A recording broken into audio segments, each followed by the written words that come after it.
Magandang umaga mga kapatid. Magandang umaga sa bawat isa. At ngayon po ay araw ng linggo. Muli tayo po ay sama-sama sa gawain ng Panginoon na although tayo magkakalayo, tayo magkakahiwalay physically, pero spiritually tayo po ay magkakasama sa gawain ng Panginoon. At ngayon pong araw ng linggo, muli samahan niyo po, tayo po sama-sama sa pag-aaral ng salita ng Diyos. Amen. At bago po tayo magpatuloy, tayo po muna ay manalangin. Yan. Ama namin Panginoon, tunay nga ang iyong kapangyarihan at kadakilaan ay walang hanggan, ang iyong kabutihan, ang iyong pag-ibig sa bawat isa Panginoon, sa bawat isa mga anak mo. O Lord, maraming salamat po sa privilege Panginoon na kami po ay makapakinig ng inyong mensahe ngayong umagang ito. Lord, samahan niyo po muli kami at pamagitna pa kayo Panginoon, kayo po ang maging focus namin. At bawat sa Panginoon ay bigyan niyo ng knowledge and wisdom na maunawaan namin Panginoon kung ano po ang nais niyong iparating na mensahe sa bawat isa. Lord, maraming salamat muli at ang lahat ng ito ay itinataas namin sa pangalan ni Jesus namin tagapagligtas. Amen. Yan. Ngayong umagang ito mga kapatid ay isang panibagong topic na ating pag-aaralan. At walang iba kundi ang banal na espiritu. So, nung bago lang akong mananampalataya, hindi ko rin lubos maunawaan ito. Hindi nagbasa ako, nag-aral, naghanap ng mga ibang paliwanag tungkol rito. So, ang tanong ay, sino ba ang banal na espiritu? Maraming mali ang pagkakakilala sa banal na espiritu. Pinaniwalaan na ilan na ang banal na espiritu ay isa lamang misteryosong kapangyarihan. Ang iba naman ay naniniwala na ang banal na espiritu ay personal na kapangyarihan ng Diyos na ibinigay niya sa mga tagasunod ni Kristo. Ano ba ang sinasabi ng Biblia tungkol sa banal na espiritu? Sinasabi ng Biblia na ang banal na espiritu ay Diyos. Sinasabi din ng Biblia na ang banal na espiritu ay isang persona na may pag-iisip, damdamin at kalooban. Ang katotohanan, ang banal na espiritu ay Diyos, ay malinaw na makikita sa maraming mga talata sa Biblia. Ilan sa mga ito ay ang aklat ng mga gawa, 5:3 hanggang 4. Sa talatang ito, sinaway ni Pedro si Ananias at tinanong kung bakit siya nagsinungaling sa banal na espiritu, at sinabi niya rito, hindi ka nagsinungaling sa tao kundi sa Diyos. Ito ay isang malinaw na katuruan na ang pagsisinungaling sa banal na espiritu ay pagsisinungaling sa Diyos. Malalaman din natin na ang banal na espiritu ay Diyos dahil mayroon din siyang mga katangian na taglay din ng Diyos, kagaya ng halimbawa ng katotohanan ng ang banal na espiritu ay nasa lahat ng lugar, sa lahat ng panahon, at ito'y makikita sa Awit chapter 139 verse 7-8. Sabi, saan man ako magpupunta upang ako'y makatakas, sa banal mong espiritu'y hindi ako makaiwas. Kung langit ang pupuntahan ko, pihong ikaw ay naroon. Sa Sheol ay naroon ka kung doon ako manganganlong. Kahit sa unang Korinto chapter 2 verse 10, ang sabi ay makikita rin natin na alam ng banal na espiritu ang lahat ng mga bagay. Subalit ito'y inihayag ng Diyos sa atin sa pamamagitan ng espiritu. Nasasaliksik ng espiritu ang lahat ng bagay, maging ang pinakamalalim na panukala ng Diyos.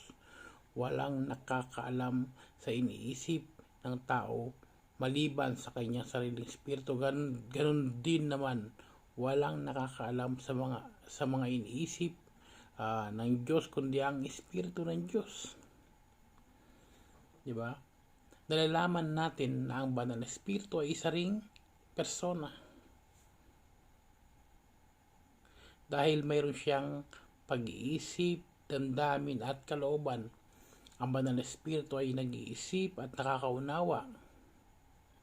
Ang banal na Espiritu ay nagdadalamhati. Ang Espiritu ay nanalangin para sa atin. Ang banal na Espiritu ay gumagawa ng desisyon na naayon sa kanyang kalooban. Ang banal na Espiritu ay Diyos, ang ikatlong persona sa Trinidad. Bilang Diyos, kayang gampanan ng banal na Espiritu ang tungkulin bilang tagapangalaga at tagapayo na ipinangako din ni Jesus na gagawin niya para sa atin. Kaya nga mga kapatid, mahalaga na makilala natin kung sino ang banal na Espiritu. Ang Diyos ay iisa. Amen. Ngunit nagpakilala siya sa tatlong paraan. Bilang Ama, ang lumikha at nagpanatili ng buhay ng kanyang mga nilikha. Bilang Anak, siya ang tagapagligtas mula sa kasalanan. Bilang banal na Espiritu, siya ang nagbibigay kapangyarihan sa ating buhay bilang mananampalataya. Siya ang persona ng Diyos na pumapatnubay sa atin. Ang makilala ang Diyos sa pamamagitan ng Holy Trinity ay pagkilala sa kabuuan ng Diyos. Sa doktrinang ito, mauunawaan natin kung paano ipinagkaloob ng Diyos sa kanyang sarili bilang mapagmahal na Ama, Anak na tagapagligtas sa kasalanan at Espiritu na nagpapasakdal sa atin, Sanctifier. Kaya hindi sapat na kilala lang natin ang Diyos bilang Ama at Anak. Sinabi mismo ng Panginoong Jesus sa Juan 14:16. Dadalangin ako sa Ama na kayo ay bibigyan niya ng isa pang patnubay na magiging kasama ninyo magpakailanman. Ang banal na Espiritu ay pinangako din ng Diyos sa lumang tipan. Kahit sa Gawa, sabi nga sa Gawa chapter 2 verse 33, pinaupo siya sa kanan ng Diyos at tinanggap niya mula sa Ama ang ipinangakong Espiritu Santo. Ito ang kanyang ibinuo sa amin tulad ng inyong nakikita at narinig.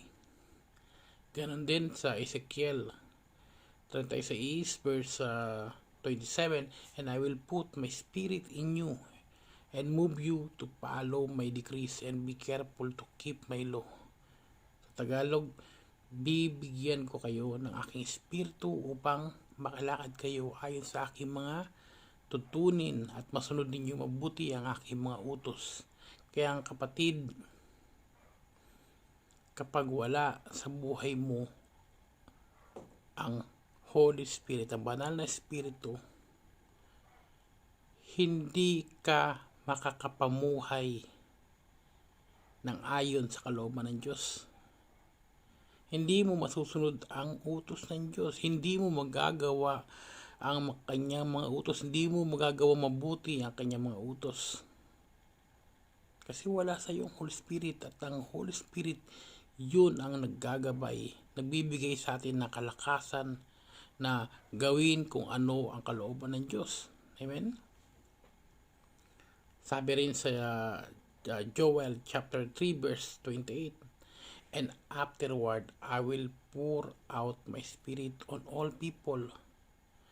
Your sons and daughters will prophesy. Your old men will dream dreams. Your young men will see visions. Diba? Kaya nga, ang tanong, bakit kailangan nating makilala ang banal na Espiritu? Una, kaya kailangan natin makilala ang banal na Espiritu dahil siya ang Espiritu ng Diyos. Amen? Ang banal na Espiritu ay ang kapangyarihan ng Diyos. Siya ang kapangyarihan sa likod ng paglikha at gayon din sa muling pagkabuhay ni Kristo. Siya ang Espiritu ni Kristo na gumagawa ng mga himala at tumutugon sa pangailangan ng mga tao. Ikalawa, dahil ang kanyang presensya sa ating buhay ay katibayan na tayo ay mga anak ng Diyos. The Holy Spirit is the evidence of our being children of God. Sabi sa Romans chapter 8 verse 14, because those who are led by the Spirit of God are sons of God. Ibig sabihin, kapatid, ang lahat ng pinapatnubayan ng Espiritu ng Diyos ay mga anak ng Diyos. If the Holy Spirit guide you, lead you, at nasusunod mo ang gusto ng Panginoon sa pamamagitan ng Holy Spirit at pinapatnubayan kanya, kapatid, ikaw ay anak ng Diyos. Tayo mga Kristiyano ay anak ng Diyos. Pangatlo, dahil ang Holy Spirit ay tatak ng ating kaligtasan. Para siyang, alam mo yun, seal, parang dry seal kung mga certificate, di ba? May mga certificate, may mga dry seal. So para malaman mo totoo na ikaw ay Kristiyano, na ikaw ay ligtas, merong tatak yan, merong seal. At ang Holy Spirit ay tatak sa ating kaligtasan. Sabi sa Epeso 4:30, Ephesians chapter 4 verse 30, and do not grieve the Holy Spirit of God, with whom you are sealed for the day of redemption. Sa recto, maraming gumagawa ng mga peking certificate, peking resibo, peking, marami, puro fake. Pero ito ang bukod tanging hindi kayang i-fake ang Holy Spirit. Kaya natin dayain ang mga papel, ang mga kung ano-anong mga dokumento. Pero itong tatak na ito sa buhay ng isang tao, ang Holy Spirit, siya yung tatak ng ating kaligtasan. At hindi po ito kayang dayain, mga kapatid. At ang sabi pa, at huwag ninyong saktan ang kalooban ng Espiritu Santo ng Diyos, sapagkat siya ang tatak ng Diyos sa inyo, ang katibayan na kayo'y tutubusin pagdating ng takdang araw. So, itong tatak na ito, parang itong passes na isa ka sa tutubusin na maidiligtas pagdating ng takdang araw. Para itong parang gate pass mo ito, mga kapatid. Pag may tatakan ito at nagagawa mo mamuhay, nagagawa mong sumunod sa kalooban ng Diyos. Kasi hindi mo naman magagawang sumunod kapag wala sa iyong Holy Spirit. Mahirap mamuhay bilang isang Kristiyano kung wala ang banal na Espiritu sa buhay mo. Amen. Ika-4, siya ang nagkakaloob ng kapangyarihan sa ating pagpapatotoo. Sabi nga sa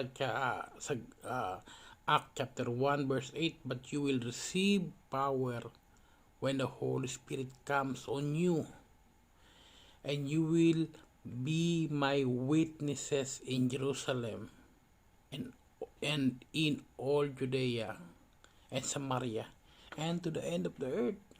Subalit tatanggap kayo ng kapangyarihan pagbaba sa inyo ng Espiritu Santo, at kayo magiging mga saksi ko sa Jerusalem, sa buong Judea at sa Samaria hanggang sa dulo ng daigdig.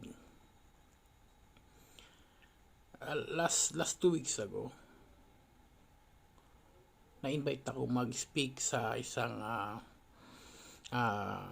programa ng PNP na moral recovery. Ito itatawag nilang my brother's keeper ng mga PNP personnel. At nung ina-invite ako, sabi ko nga, gawain ito ng Panginoon. Sa paggawain ng Panginoon, hindi tayo dapat tumanggi. Although nandun yung pag-aalala ko, paano ko haharapin, paano ko magsisimula, paano ko sila i-approach. So nandun yung pag-aalinlangan, nandun yung pag-aalala. Sabi ko, itong mga pulis na ito ba ibang level ito, sabi ko sarili ko. Parang nag-aalangan ako. Pumasok sa isip ko yung gano'n. At sabi nga ni Lisa, hindi naman ikaw ang magkasalita, gagamitin ka lang ni Lord. Alam nyo, doon na-refresh ako. Sabi ko,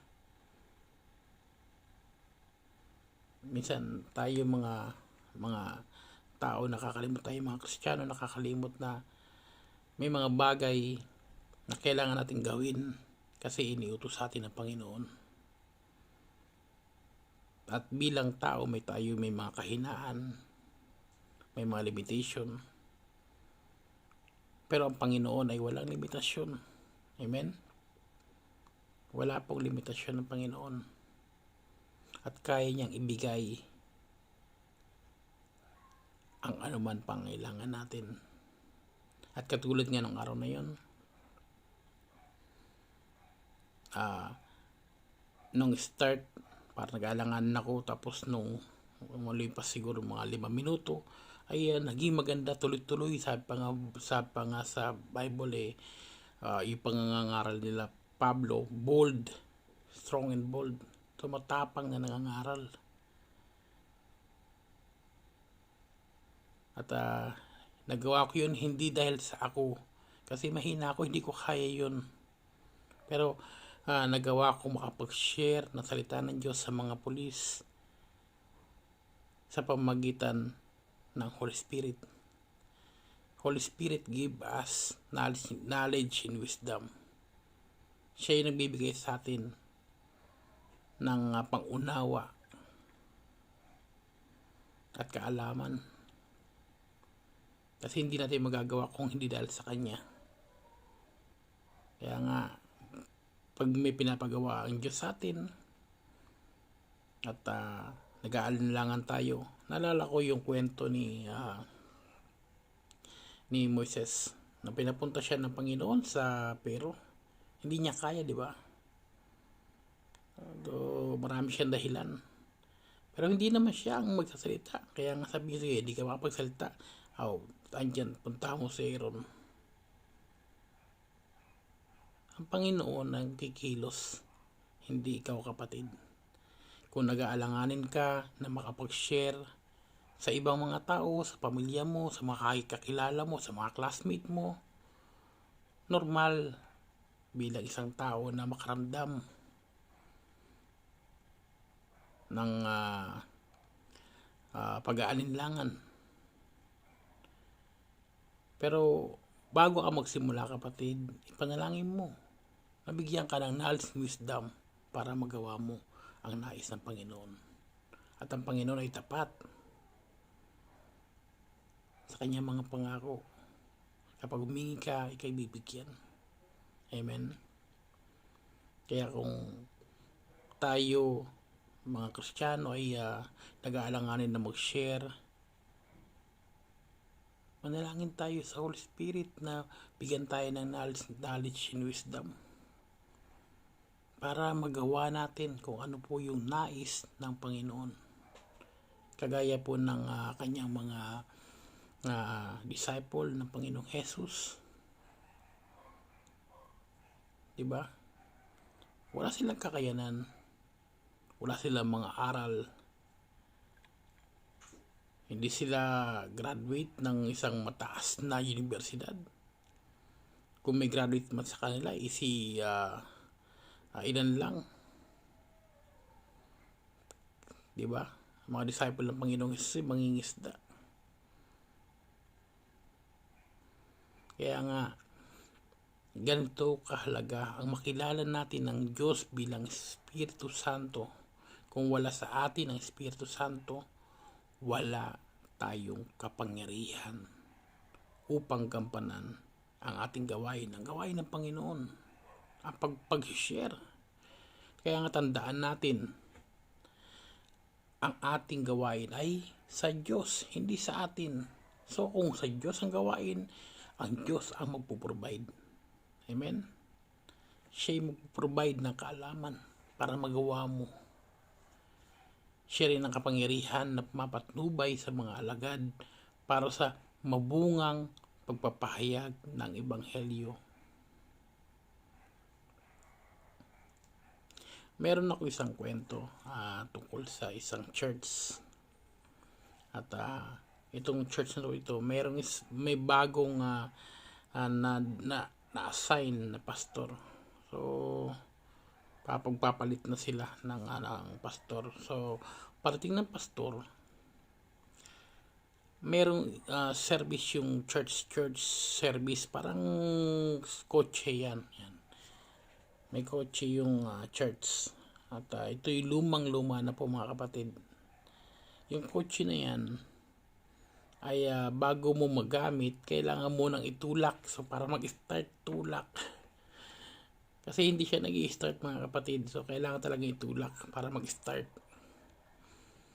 Kapag walang magtutulak kapatid, walang magtutulak sa sasakyan, sa kotse ng church.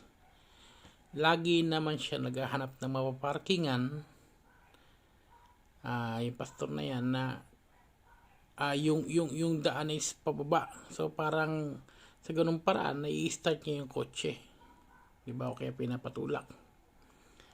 Ilang taon na laging ganyan ang ginagawa niya sa kotse na kailangan pang itutulak. So nung dumating yung bagong pastor sa church na yan, paglipas ng ilang taon, may dumating na bagong pastor. Itong bagong pastor na to, medyo may konti siyang knowledge sa pagiging isang mekaniko. So, may mekaniko ng paunti-unti, ganyan. May konting kaalaman sa pag-mekaniko. Parating niya, agad niya binuksan ang hood ng kotse at kinalikot niya. Tingnan niya kung ano problema, bakit ayaw mag-start. So, ayun, kinalikot niya at pinaandar. At yun, umandar na mga yung sasakyan. Gumana. Nang hindi na itutulak, nang hindi na kailangan itulak. So, nag-start yung sasakyan. Sa madaling salita, nag-start yung sasakyan. Ngayon, nagtaka ngayon itong dating pastor. Bakit? Paano nangyari na hindi na kailangan itulak nag-start na? Yung paliwanag po ng bagong pastor, sabi niya, pastor, sira kasi yung isang cable nito at wala pong dumadaloy na kuryente sa starter. Kaya nung ginayos siya, ginabit niya, umaandar naman pala ang kotse. Nawawalan lang ng power. Ano po yung ikinuwento ko na ito? Ang Espiritu Santo ay ang power ng isang church at mga Kristiyano. Na kung wala siya, wala tayong magagawa. So ang Holy Spirit yung nagbibigay sa atin ng kalakasan na mamuhay bilang isang Kristiyano. Na magawa natin ang responsibilidad natin, ang inuutos ng Panginoon, na makapag-share sa iba sa pamamagitan ng kapangyarihan ng Holy Spirit. Sunod, at pamumuhay sa Espiritu. Paano tayo mamuhay sa Espiritu? Ang tamang pagkilala sa banal na Espiritu ay nagbubunga ng bagong pagkatao. Nakalarawan ni Kristo, Christ likeness, sabi pa ng isang kapatid. Sabi sa Aklat ng Mga Gawa, dating matatakutin ang mga alagad, ang mga disciple. Kagaya mo, kagaya ko. Ganun po yung mga alagad. Matakutin sila. Pero naging masigasig sila at matapang mula nang tanggapin nila ang Holy Spirit. Kasi kung sila lang, mahina po sila. Wala po silang alam, wala silang kaalaman. Matatakutin sila. Sabi nga sa Gawa chapter 2 verse 2 to 4, walang ano-ano'y may ingay na nagmula sa langit na tulad ng ugong ng malakas na hangin. At napuno nito ang bahay na kinaroonan nila. May nakita silang parang mga dilang apoy na dumapo sa bawat isa sa kanila. At silang lahat ay napuspos ng Espiritu Santo at nagsimulang magsalita ng iba't ibang wika ayon sa pinagkaloob sa kanila ng Espiritu. Narinig nila ang malakas na hangin at apoy. So, silang lahat ay napuspos ng Holy Spirit. Ang palating ng Espiritu sa mga alagad ay dalawang simbolo. Ano po ito mga simbolo nito?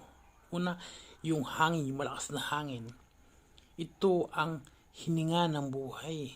Tulad ng pagbibigay ng buhay kay Adan. Hiningahan ng Diyos ang unang tao sa karanasan ng mga alagad. Sila naman ay nakaranas ng malakas na hangin. Diba? Ito ay nagpapahayag ng kapangyarihan ng Diyos. Kalawa yung apoy. Ito ay yung nagpapadalisay. Tulad ng pagluluto, di ba? Ang kaloob ng Diyos ay buhay na may kabanalan. Buhay ng may kabanalan.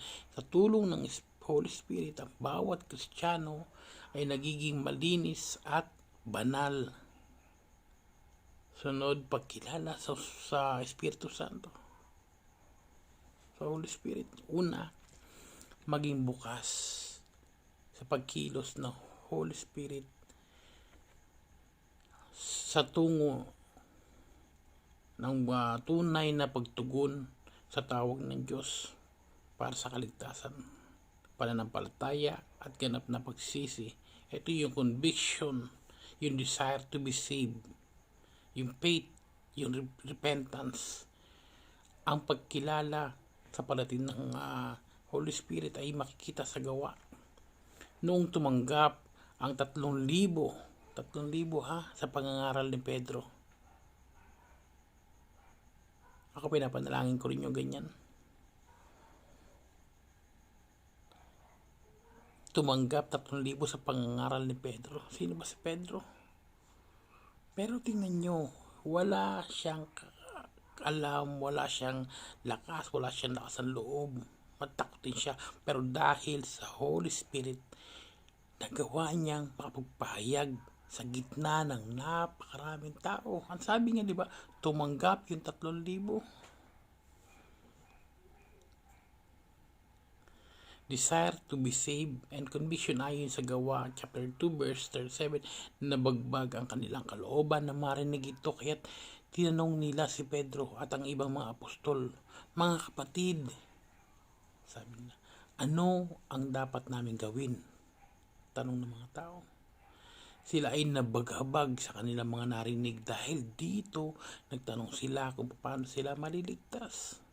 Ito ang tanda na kanilang conviction. Katibayan na tumalab sa kanila ang salita ng Diyos. Wala silang hangad kundi ang maligtas. Diba? Ang sarap mga kapatid. Ikaw may magpipreach. Tapos sa bandang hulihan may bagong dating. O sabihin natin hindi pa Kristiyano. Tapos yung narinig niya na salita ng Diyos, ito yung maging conviction sa kanya na magbago. Diba? Yung salita ng Diyos na tumalab sa kanya at hangarin niya na maligtas. Ito yung pagkilos ng Holy Spirit.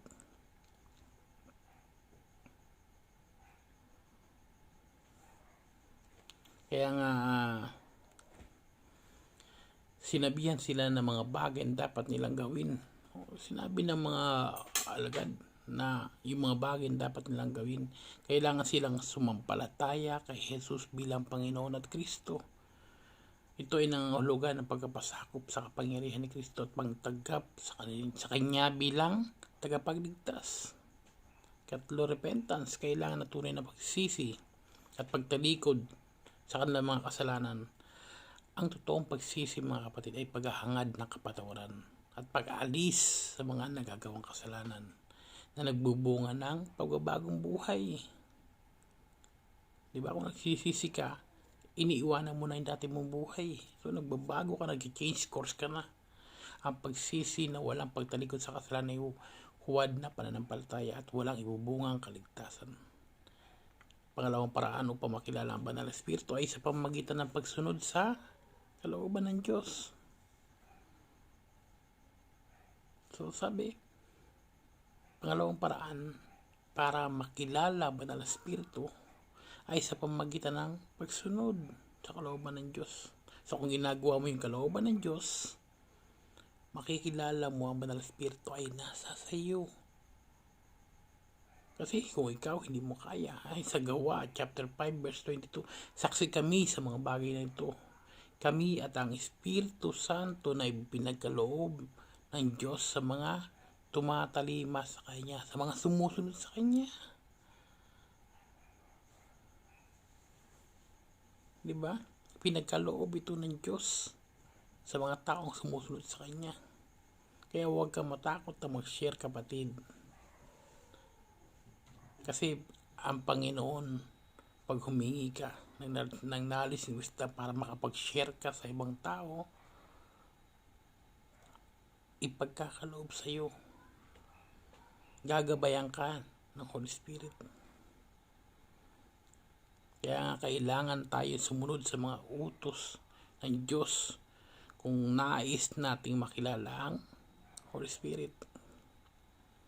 Pangatlong paraan ng pagkilala sa Espiritu, sa banal na Espiritu, ay ang tunay na pagsamba sa Espiritu at katotohanan. Basahin natin sa Juan 4:24. Ang sabi, ang Diyos ay Espiritu at dapat siyang sambahin sa Espiritu at katotohanan. Ang pagsamba ay oras ng pagkilos ng Diyos upang buksan ang ating kaisipan sa katotohanan ng salita ng Diyos. Sabi pa ng Panginoong Jesus sa John chapter 6 verse 63, ang Espiritu ang nagbibigay buhay. Hindi ito magagawa ng laman. Ang salita na sabi ko sa inyo ay Espiritu at buhay. Amen? At pang-apat, mga kapatid,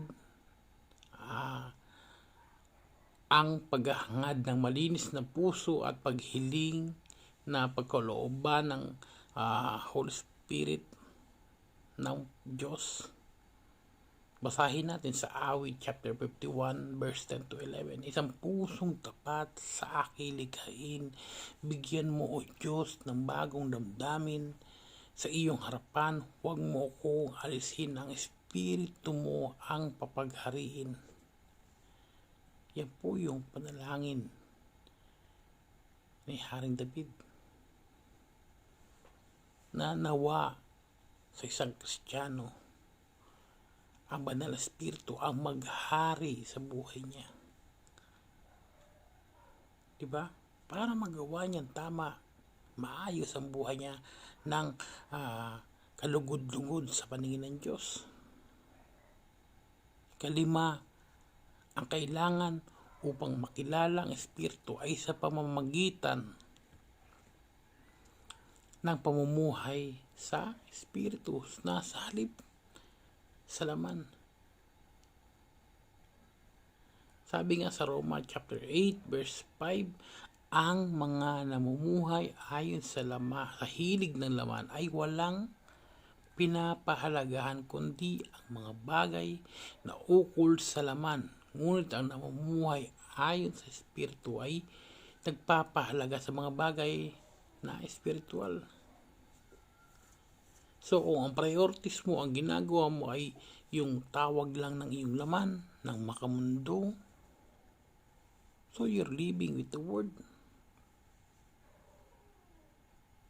Pero kung namumuhay ka ayon sa Espiritu, namumuhay ka at nagpapahalaga ka sa mga bagay na spiritual, nasusunod mo ang kalooban ng Diyos. Amen.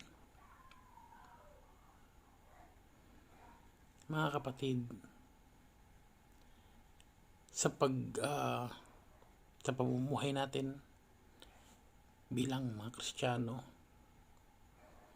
marapat na lagi nating hingiin sa ating mga panalangin ang presensya ng Holy Spirit na makapumuhay tayo ayon sa kanyang kalooban, sa kalooban ng Panginoon. Kasi kung tayo lang, mga kapatid, kagaya nga ng kwento ko sa inyo kaganina, hindi ko kakayanin ang makapag-share. Takot na takot ako. Sino ba naman ako? Hindi po ako nakapag-aral sa Bible School.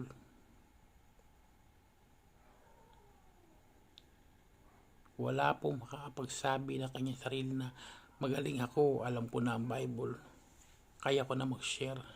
No. Kung ang mga alagad nga natakot, nag-aninlangan, pero dahil sa Holy Spirit, nagkaroon sila ng lakas ng loob. Mga kapatid, maraming salamat po sa umagang ito. Maraming salamat sa Panginoon sa buhay ng bawat isa na nakinig sa salita ng Diyos, sa mensahe na kanyang nais iparting sa inyo, sa atin lahat, sa bawat isa. Kaya samahan niyo po ako sa sa ating closing prayer.